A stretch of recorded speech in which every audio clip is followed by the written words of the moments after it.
Welcome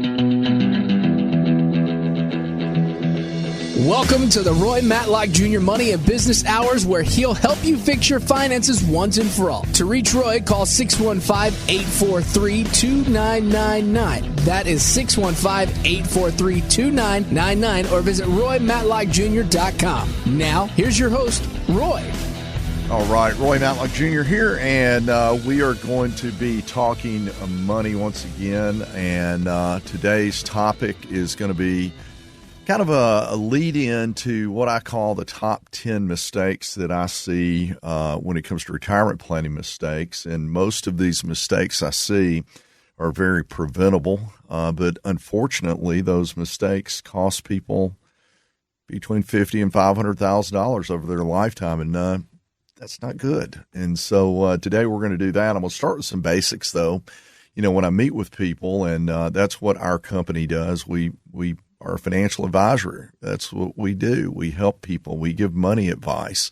And just like anything else, you go to experts if you want to learn how to be an expert at something. And we tend to believe we're pretty much experts when it comes to the money side. And so the first thing that I like to do is always get people educated. And, you know, education is the first step. That's why I do the radio. People ask me all the time, I said, you know, how does the radio work out for you? I said, well, it's a way I get to talk to my clients, and I get to put it out and keep them educated. And then that way, when things go bad in the markets or whatever it may be, they're prepared, they understand, and stuff like that. And so I want to encourage you, if you're listening today, go to my podcast. You can go to RoyMatlockJr.com.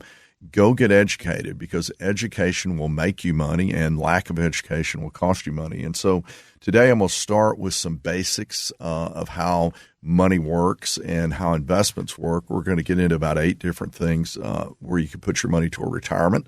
But to start with, let's talk about a concept called professional money management, and how becoming an owner and not a loaner is the key element to starting understanding how money works. And so to begin with, when we earn some money, the first step we want to do is pay yourself first. And how do you pay yourself first? That's when you automatically deduct money out of your checking account or automatically contribute to your retirement plan through your work, whatever it may be. And so pay yourself first is we're going to invest the profit of our efforts back into something, so one day we can have some security. And what is that security? That is, you know, the length of time.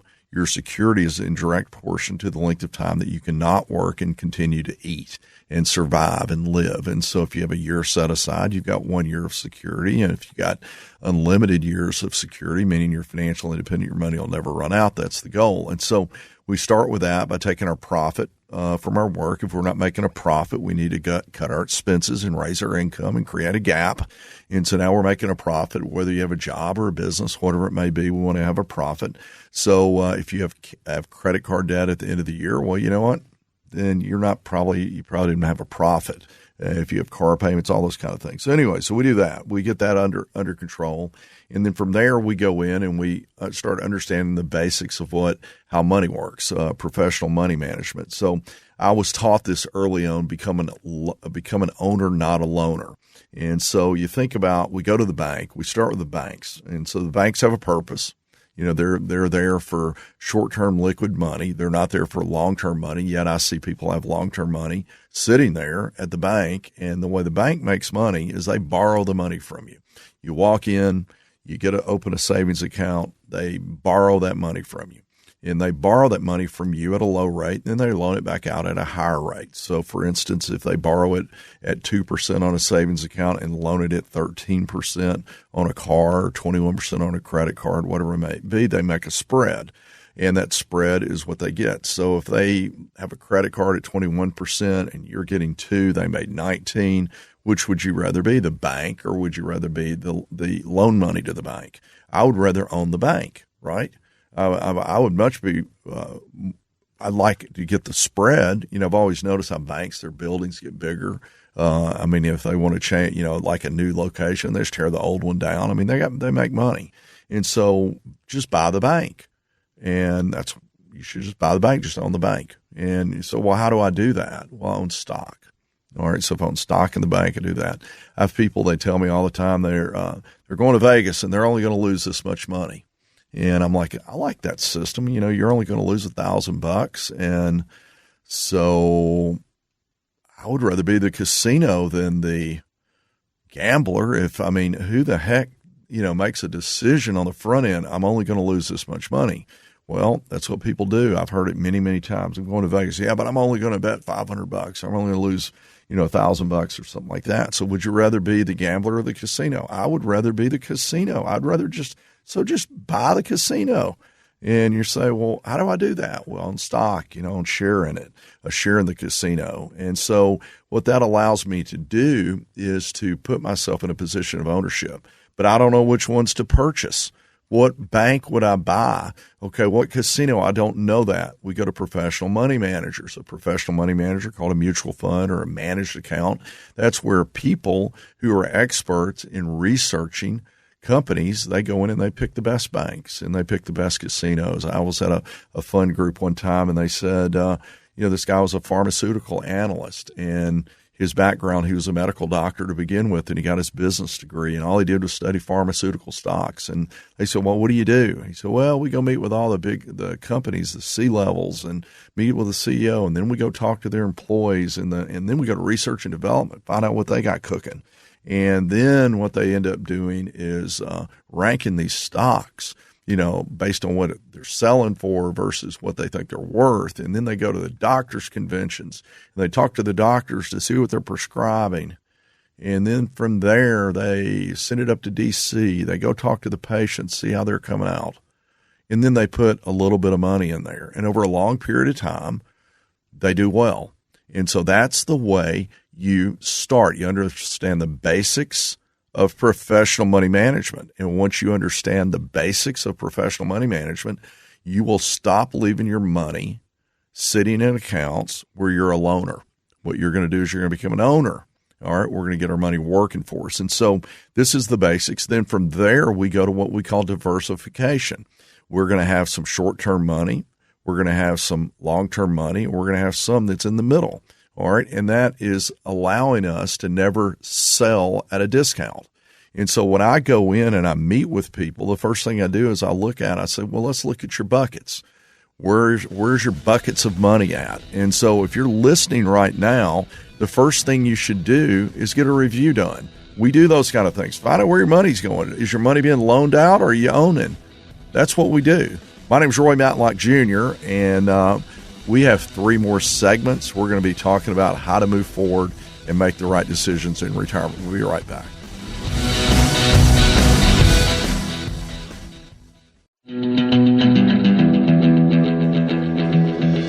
Welcome to the Roy Matlock Jr. Money and Business Hours, where he'll help you fix your finances once and for all. To reach Roy, call 615-843-2999. That is 615-843-2999, or visit RoyMatlockJr.com. Now, here's your host, Roy.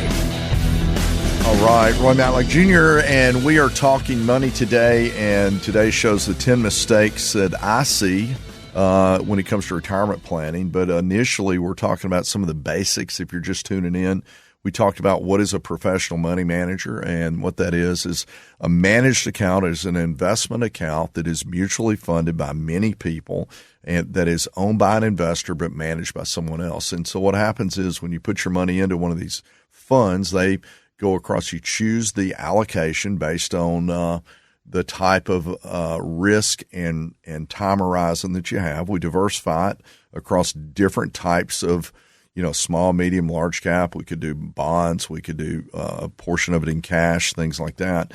And then we even look at insurance products to have some security. Insurance, what is, insurance? FDIC is insurance. All right, we have a portion of our money maybe in the bank, or we have a portion of our money with annuities and things like that. But the bottom line is we diversify. The whole idea behind diversification is to have something that will make you happy all the time.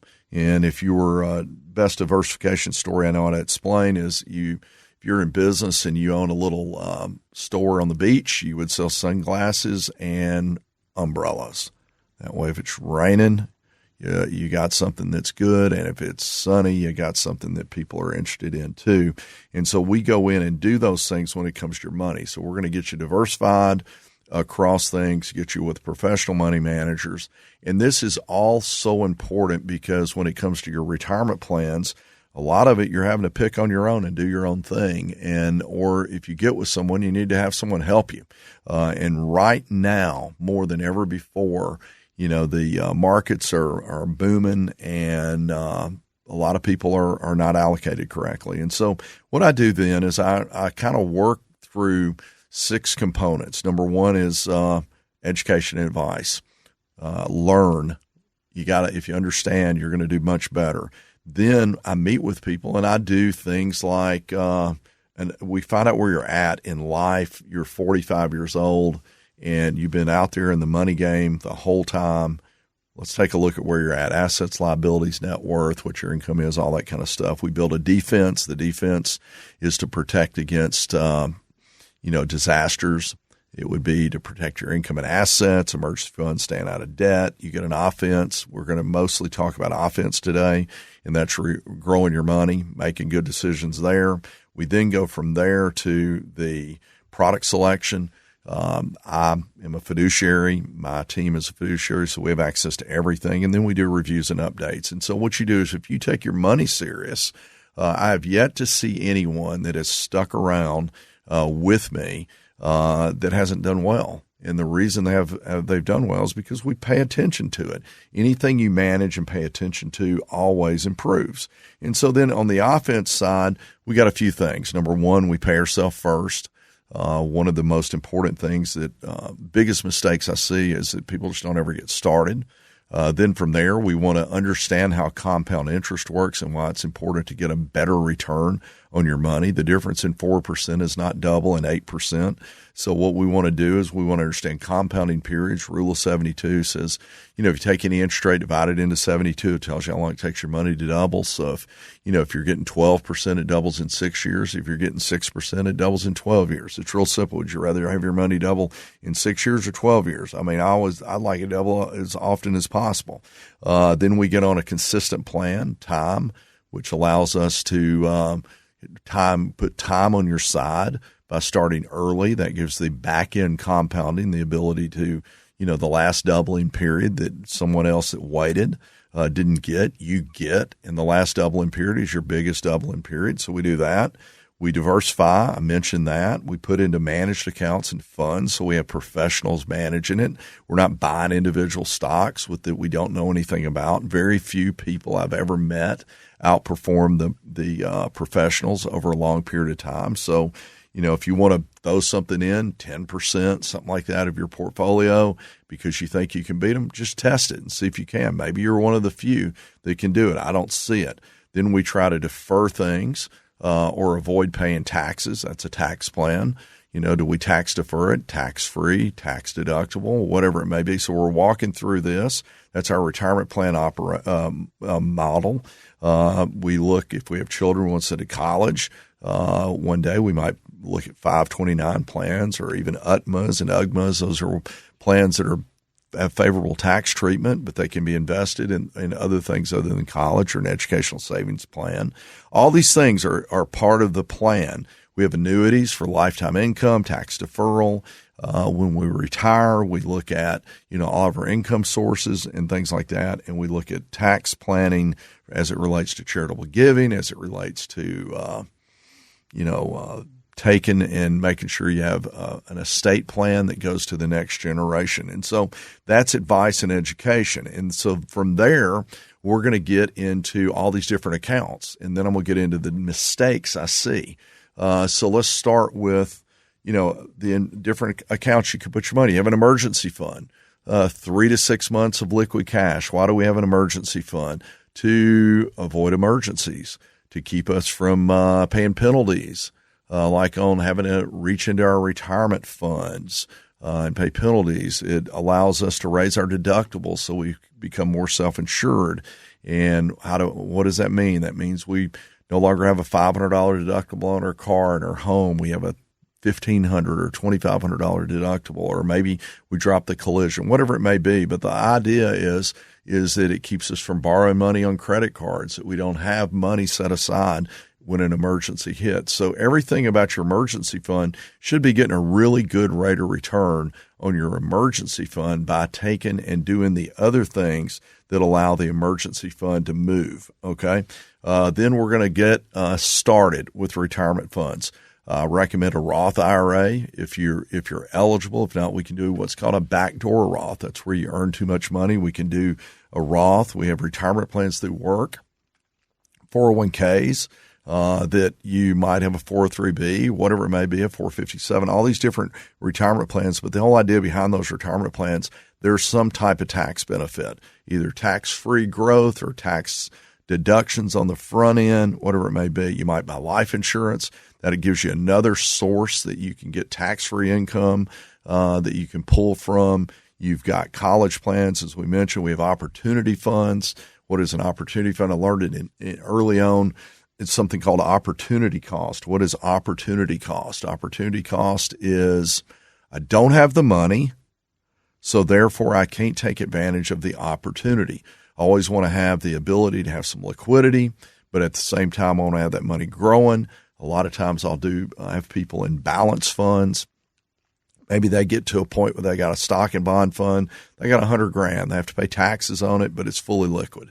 And then something comes along, and they end up having an opportunity to maybe buy a partner out of their business. I had one of my clients that did that, and it was a great opportunity for them to be able to really improve their position. They had the cash to do it. Or maybe there's a property that you need to that you have a chance to buy that you think is very valuable to you. Whatever it may be, you got the cash. We also have what we call non-retirement tax-deferred funds. That would be mostly annuities. That's where you can put money in, let it grow, tax-deferred forever until you pull it out. And then we have things for income, like long-term care products. We have all these different things that allow us to diversify our investments. And so what I'm going to do after this is we're going into our two last segments. Now that you know all of the choices, you've got all kinds of choices.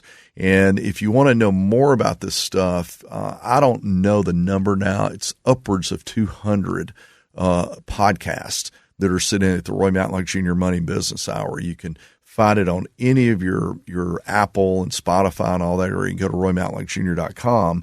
And what you can do then is search keywords on our website.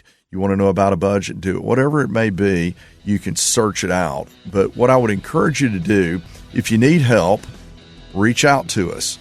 My advisors are very trained, and we will help you get on a plan. My name is Roy Matlock Jr. Visit roymatlockjr.com. We will be right back with segment 3.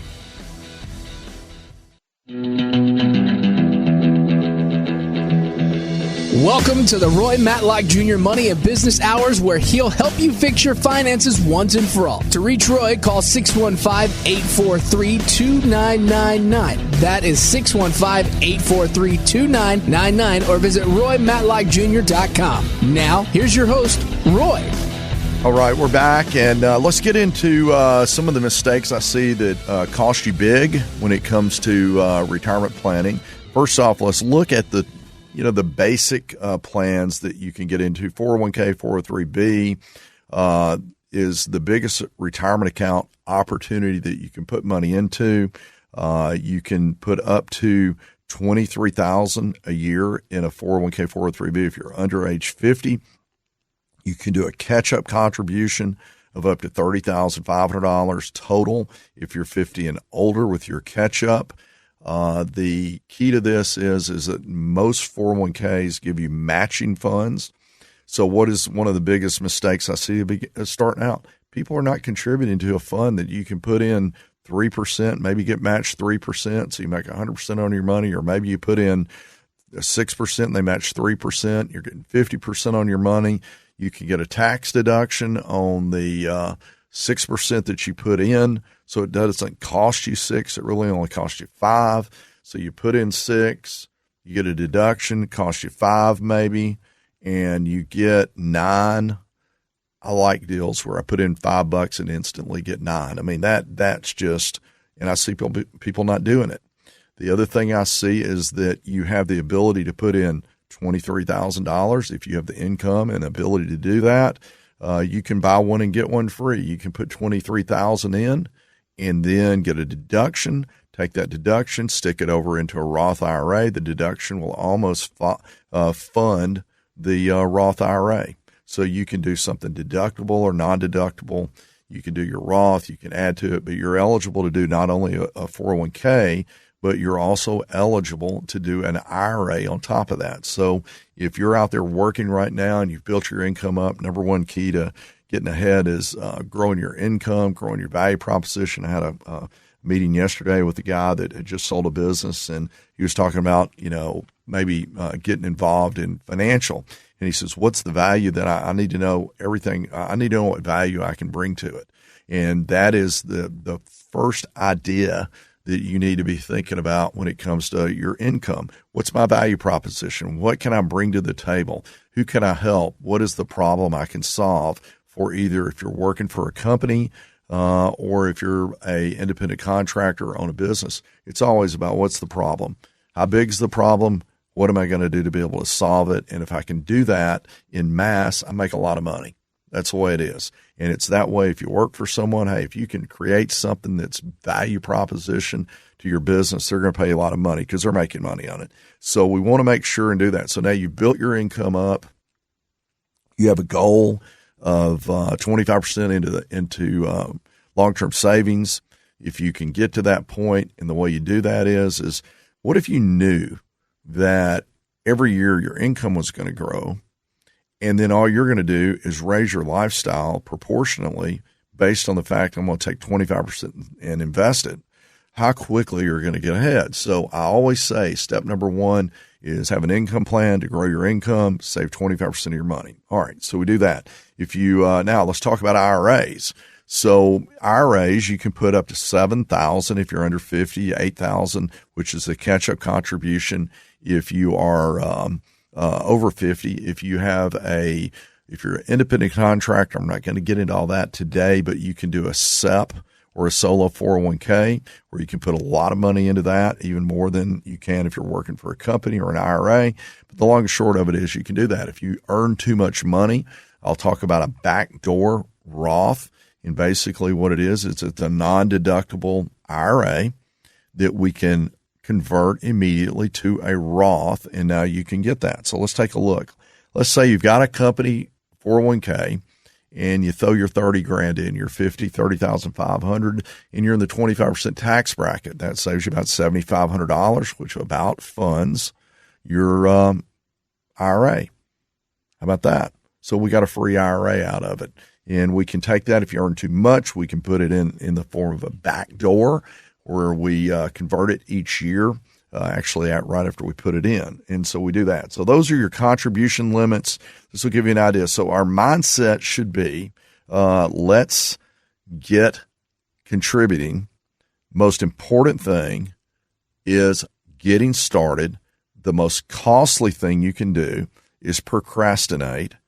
Procrastination costs you money. Did a show just recently called This is for all of you that are procrastinators, that you haven't done things yet. You have great intentions and poor follow through. You haven't done it. Procrastination costs you money. So we want to get going. We want to get to paying ourselves first. We want to have from now on until the end of time, until we retire and we don't have any income coming in from our earnings. In other words, we're going to investments. We are going to have somebody automatically, a company, a individual account every single month from now on. Something's coming out of our accounts and being put into an investment account for our benefit.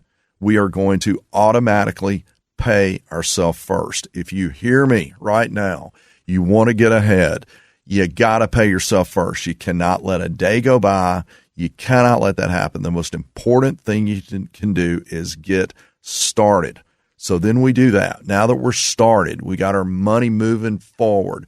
I remember the day I was so excited. I got my securities license, and it was 1985. And I was like, man, I'm getting me a fund. I put $50 a month in. That was my first draft into an investment account. $100 went into a money market account through the mutual fund itself. I was putting $150 a month away, and I was excited. Every time I saw this, I'd get the statements. Back then, you couldn't log in. You would either have to look online and see how many shares you had, or every quarter you would get those statements in the mail, and I'd look at it, and I'm like, okay, we're moving forward. This is good. I like this. And so what I'm doing is I'm going to make sure to do that. Now, once we've got that in our mind, we're not giving away free money by not contributing. We're not going to procrastinate. What I see, what are some of the things I see that are mistakes? Number one, people are too aggressive.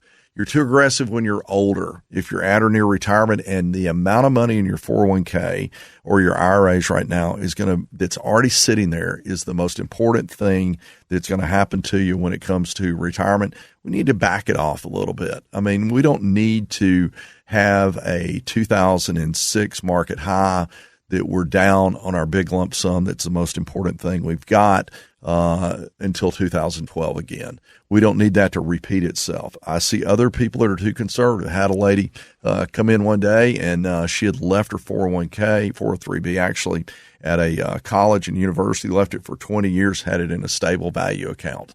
That account cost her $200,000 because it was too conservative.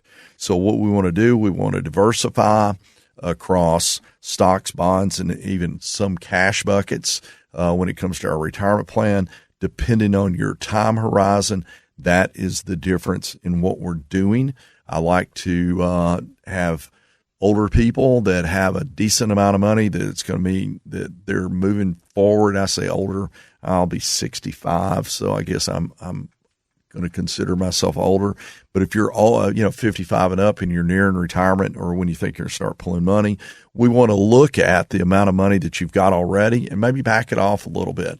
If you're still contributing, which you should be, if you're still working, then you might be more aggressive in that. And so we take a look at, hey, why don't we be happy if the market goes down because we had some money that was conservative and we didn't get hurt real bad, and at the same time we're buying in on the down. So if you would like a risk review and to find out where you really are, you can reach out to us. One of our advisors will be happy to meet with you and do a review and give you an idea of what we think. I see this right now, man. I mean, it's scary to me. 65-year-olds today are more 65-year-olds are people are turning 65 today than ever before. And I see a lot of them investing like they're in their 30s right now.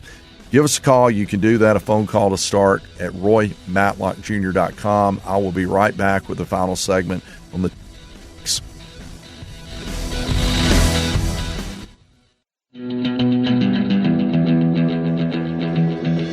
Welcome to the Roy Matlock Jr. Money and Business Hours, where he'll help you fix your finances once and for all. To reach Roy, call 615-843-2999. That is 615-843-2999, or visit roymatlockjr.com. Now, here's your host, Roy. All right, final segment, and today's show is the top 10 mistakes that I see. We've kind of led up to it as it comes to retirement planning, and so all right, so what we're going to do is run through the 10, all right, with the number one being getting started, procrastination, all right? So we're going to stop procrastinating, and we're going to start doing things. Now, what do you do if you're in a situation where you messed up, you got some debt, you got some things like that? We still start saving. All right. But the difference is we may start saving in something that's liquid to help us get out of debt. But the bottom line is that a habit has to be formed. So it might be that we start with a small amount of money going toward a retirement, but at the same time, we got money going toward a money market to pay debt down to free us up. But we got to get started. All right. The next step. All right. So that's our baseline, is you got to get started. Procrastination costs you money. Number one, not contributing enough. just taking the match. I see it all the time. I see people, they say, well, I'm putting in 6%. I'm like, okay, well, you're making enough money to put in $20,000 or $30,000. 6% is your match. So what we want to do is we want to take advantage of putting our money into things. So what I tell people is if you can hit your match to begin with, then we open a side Roth potentially and draft it. Now we've done that. Then you continue to contribute additional amounts of money with the goal of being able to max out your retirement plan through your employer if you have one, and max out your retirement plan. That would be about $27,000 a year, or $38,000 a year if you have a retirement plan through work. So if you're under 50, it's about $27,000 and $38,000 if you're over there. If not, you're going to be for sure doing your IRAs and doing things like that. So you don't want to just take the match. You want to be contributing more. The second mistake I see, investing too conservatively or too aggressive. All right. And so sitting money in cash or stable funds, understand stable funds are not designed, okay, for growth. They call them stable because, everybody that, they see it, they're like, okay, well, I don't want to lose my money. I don't want to. Well, that's not the way you make your money. The way you make your money is this. You make your money by understanding risk, and you make your money by understanding that we're buying every month. We're doing what's called dollar cost averaging. And so when the market's up, we're buying less shares of expensive shares. And when the market goes down, we're buying more shares at a lower price. So the whole idea is buy low, sell high. Well, in this case, dollar cost averaging is the key to it. So now what happens when we do these kind of things, we can expect historically that 3 steps up, 1 step back in the stock market. If you're investing in the market, 3 steps up, 1 step back.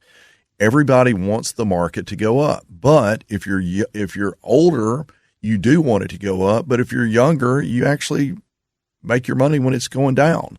So what we do when we talk to people, if someone's young, then we're hoping the market's going to decline so we can buy at a discount. If someone's older, we want to make sure that when it declines, we're not going to get the full decline. So that's where we go in and we diversify in bonds and annuities and things like that, with the idea that we never have to sell anything at a discount. So if you have other accounts, then you can pull from them when you're retiring and not worry about the market going down. And long term, you'll do fine. The idea is you never invest too conservatively, and you never invest too aggressively. What we do is we diversify. One of the other big mistakes is if you have 401ks that you left behind at a previous employer, there is literally trillion. I think it's up to that, nearly $1 trillion sitting in 401ks from previous jobs, to such a degree that you can't even find them. Because what do you do when the company you work for that had your 401k goes under? Who are you going to call? You never should leave a retirement account at your previous employer. You always should roll it over. Now, you can roll it to an IRA, and when you roll it to an IRA, that allows you to have unlimited choices. I don't usually recommend, very seldom have I ever recommended rolling it to your existing new plan. And the reason is that you'll be limited in those choices, but that would be better than leaving it at the previous employer, because there's so many, you don't have access to it, all right, the way you need to. So I see old 401ks being left behind. I have people call me and they have no idea. I want you to think about this. You're working hard you get up, you fight traffic, you do whatever you got to do, and to get to work, you make your money, and now you put your money aside, and you got no idea. You have no idea what it's worth. You have no idea what it's being invested in. All right. You can't do proper asset allocation because it's all scattered. You don't really know. And I see this stuff all the time. I still meet with people, and I see it all the time. I mean, it's like bringing it's not unusual for me to consolidate 3 or 4 different accounts where people have done things. And so by not consolidating, it's harder to manage your diversification. You don't have the ability. In other words, if you want to make one move, you have to move it over here, go to one account, here to another account, here to another account, and try to figure out how to make it, asset allocation correctly. And so consolidating your accounts, leaving 401ks behind, big mistakes, ignoring fees. I see funds that have, from small 401ks where the fees are very high. All right. One of the things that I like to do is get with all the funds I recommend have low fees, lower than average fees. You don't want to get low fees without returns, but any reduced fee that an underlying fund can do, well, that's going to be good for you. And so next mistake, failing to rebalance. All right, what is a rebalance? I have funds that I've been involved in, like annuities, variable annuities. I own variable annuities. And the reason I do that is that on money I don't need, I put it into accounts that are tax deferred, and I can do automatic rebalancing to where every quarter it automatically rebalances. What that means is you never get too heavy in any one fund. I'll give you a little example. Had one of my advisors today was talking to me, and he was talking about one of the clients that had ended up, they had accumulated some money, and they had it in Amazon stock, and they had it was like a stock purchase type thing. And we looked, and I said, okay, what has Amazon done? And you said, well, man, Amazon's great. Amazon stock, I mean, what has it done in the last, year? Here's an example. The 52-week high is 160, is 242. The 52-week low is 161. So think about that. That's the kind of volatility that goes into accounts. And if you don't reallocate, if you get too heavy in different accounts, you don't even know it. It automatically happened. You didn't know it was going to go up like that or go down like that. And so reallocation allows you to say, I'm going to have a 70-30 international plan. And so at the end of the year, we meet, we reevaluate, we rebalance, and we do that. So that's an example of diversification. Missing catch-up contributions after 50. You turn 50, you can add more money, $1,000 extra a year if you're an IRA, $7,000 extra if you're doing a retirement plan. I see people taking early withdrawals. I have customers that have called me, and I said, look, don't touch your retirement plans. I would be more inclined for you to do equity line of credit to pay off debt than to pull from your retirement plans, because you're paying taxes and you lose all the gains and things like that. So we want to make sure that we have an emergency fund. We don't do that. The last thing that I see is, why do it by yourself? All right. When you do it by yourself, you're betting on a side gig of study to do something that is going to affect you your entire life based on your decisions. And so I try to always hook up with people that know more about me. I know a lot about tax. I know a lot about estate planning, but when it gets right down to it, I refer that out. All right. And I give good advice. I can tell you how to do things, but there's people that know more about that than I do, because that's their area of expertise. And so what we want to do is want to take and look at that. So now, how do we know if we're able to retire? The first thing is we say, what's our income needs and what can we get guaranteed? We add up our must-haves. We get a good budget. We look at our guaranteed streams to determine between Social Security, pensions, annuities, things like that. If there's a gap, your savings and investment have to go in there and do that. So we ask that. So rule number one is income needs versus guaranteed income. What do we have? Number two, we look at our savings test. If you want to look at being really bulletproof, 20 to 25 times your earnings, required income needs. So if you need 80 grand a year, you need 20 times that. That's $1.6 million. You take $1.6 million at 5%, that gives you your 80 grand a year. So that's the second checkpoint. Third checkpoint is what's your debt situation? Should you be paying off some debt? I like getting rid of bad debt. That's cards, credit cards, stuff like that. But the mortgage, if you've got a low rate, I'm not going to tell you to do that. Or I might even tell you to do a reverse mortgage to get your payment to go away without affecting your income. The next one is your health care and insurance. What's going to happen on that? Do you have long-term care? Could it wipe you out? That's something that you need to ask yourself. To have an annuity or an insurance policy or anything like that. And then the last one is how long can I expect this money to last me? And so what we want to do is, that you've heard the 3 to 5% rule, and that makes sense. But there's also other ways you can do it. You can bucket stuff. You can do annuities. You can do a lot of different things that allow you to move forward. Here's the bottom line. You got to have a plan. And so I always say this: GPS, goal, plan, schedule. If I'm getting in my car, I get in my car and I put it in the GPS. Where do I want to go? How do I get there? And when will I arrive? And that's what we do when it comes to your money, the GPS. You get a goal in place. We work with you. We get a plan in place. And then we put you on a schedule. And then guess what you do? You sleep better at night, not worrying about money. My name is Roy Matlock. I hope this has been beneficial to you. You can visit roymatlockjr.com. Let's get started. Stop procrastinating. Get your money on track. I'll talk to you next week.